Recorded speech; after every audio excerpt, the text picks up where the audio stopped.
ఎందుకు కట్టుకున్నాం?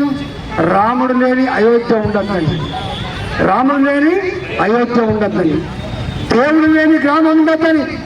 దేవుడు లేని గ్రామం ఉంటే బరకత ఉండదని చెప్పి మనం భావిస్తాం. ఇవాళ దేశానికి ఇవాళ కాదు 500 ఏళ్ల క్రితం అక్కడ గొప్ప అయోధ్యలో రామాలయం ఉండే, ఆ రామాలయం ఆవిడ కూల్చేసిండు. దేశానికి అరిష్టం జరిగింది, అనేక మంది చనిపోయిన గుడి కావాలని చెప్పి, కానీ ఎవరు కట్టలేదు. కానీ భారత ప్రజానికం వాళ్ళ విశ్వాసానికి ప్రతీక ఉన్నటువంటి అయోధ్యలో రామ మందిరాన్ని కట్టించి, ప్రతి ఊరికి అక్షింతలు పంపించి, ప్రతి ఇంటికి అక్షింతలు పంపించి ఇవాళ అందరూ చల్లగుండాలని మొక్కిన నాయకుడు నరేంద్ర మోడీ గారిని చెప్పడం చేస్తున్నారు.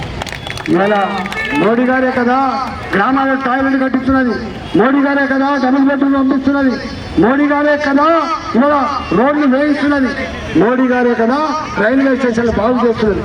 అందువల్ల చెప్తే ఉడవదు. ఇంకా మేము నాగానం పోవాలి, ఆ దమ్మాయిగూడెం పోవాలి. కాబట్టి నేను కొత్త కాదు, నా మాటలు కొత్త కాదు. జవహర్ నగర్లో నివసిస్తున్న వాళ్ళు 90% తెలంగాణ పల్లెల నుంచి వచ్చినది. కాబట్టి 10-15% బయట వాళ్ళు రావచ్చు, వాళ్ళు కూడా పేద ఉండొచ్చు. అందరం ఇవాళ నిన్ను మనతో మీ బిడ్డ అయినటువంటి నన్ను ఆశీర్వదించి కమలం కొమ్ము గుర్తును గెలిపించాలని చెప్పి ఢిల్లీలో మోడీ